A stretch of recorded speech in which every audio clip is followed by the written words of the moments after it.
वासना रूपी कचरे भरे हैं। दोनों तरफ के कान हम सुन पा रहे हैं, मेरी महानता नहीं है। श्रवणेंद्रियों के देवता होते हैं। श्रवणेंद्रिय अर्थात ज्ञान कराने वाली इंद्रिय। शब्द का ज्ञान कान के द्वारा ही होता है। इन पर ज्ञान रूपी थाप सदैव पड़नी चाहिए। भद्रम कर्णेभिः शृणुयाम। कर्णेंद्रियों में सदैव कल्याणकारी ध्वनि प्रविष्ट कराएं, कानों से कल्याणकारी ध्वनि सुने। अभद्रम कर्णेभिः नापि शृणुयाम। अकल्याणकारी ध्वनि सुनने से इसके पर्दे जो चमड़े के हैं वो बेकार हो जाएंगे। समुद्र इसी बात को कह रहा है कि ढोल, यह हमारे कान एक ढोल की तरह होते हैं जिसमें भीतर पोल होता है और कान में 2 चमड़े भी लगे होते हैं। जब अंतर्ध्वनि कोई बोलने का प्रयास करता है तो ये चमड़े उठते हैं, बैठते हैं। तो श्रवणेंद्रियों में पोल होता है। संसार की व्यथा न सुनकर भगवान की कथा ब्रह्मनाद ध्वनि ही कान में प्रवेश करे, ऐसा प्रयास करना चाहिए। ज्ञान रूपी थाप लगाते रहने से ज्ञान रूपी कोड़े इनका स्वर ताल ठीक रहेगा। अन्यथा के कचरे, मैल, बुराई, निंदा, चुंगली में इन्हें स्वतंत्र छोड़ दिया तो ये पापी हो जाएंगे।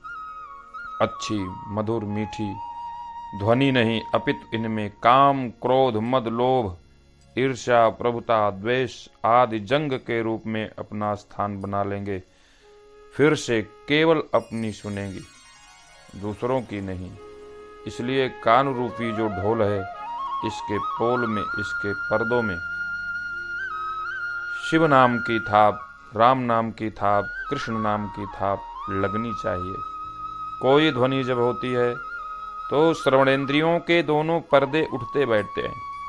समुद्र ने इन्हीं श्रवणेंद्रियों को ढोल कहा है। 3 दिन तक वो कहाँ सुन पाया राम जी को।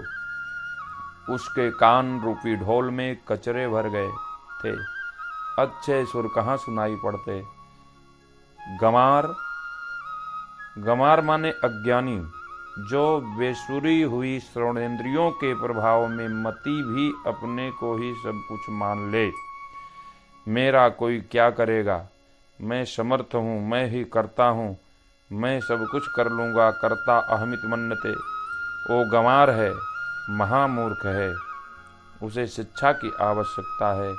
मूर्खता से भरी मति को ऐसे ज्ञान रूपी बाण की आवश्यकता है जिससे वो शुद्ध हो जाए। इसीलिए राम जी ने लक्ष्मण को कहा, अग्निबाण लाओ। अग्निबाण का अर्थ है तप की ऊर्जा ही अग्निबाण है। लक्ष्मण माने वैराग्य, राम है परब्रह्म।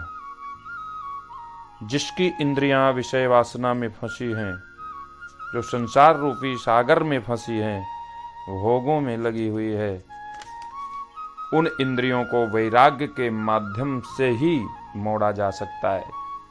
इसलिए लक्ष्मण अर्थात वैराग्य रूपी बाण का सहारा लिया। कि लक्ष्मण बाण सरासन जानो,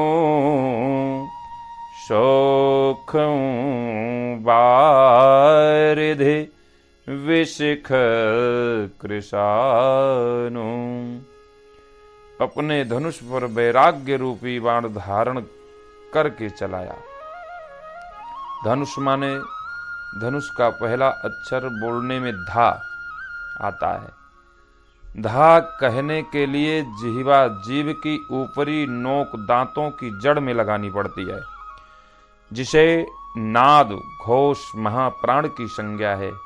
नाद माने ब्रह्म, अर्थात जो इंद्रियां जागृत नहीं हैं, सोई हैं, विषय वासना में फंसी हैं, केवल भोग विलास में लिप्त हैं, जो इंद्रियां जिनमें अहंकार बसा है, जिनमें लोभ बसा है, जिनमें क्रोध बसा है, तो ब्रह्म अर्थात भगवान की शरण में जाने के पहले इन कचरों को जलाना पड़ता है। ये नष्ट कैसे होंगे?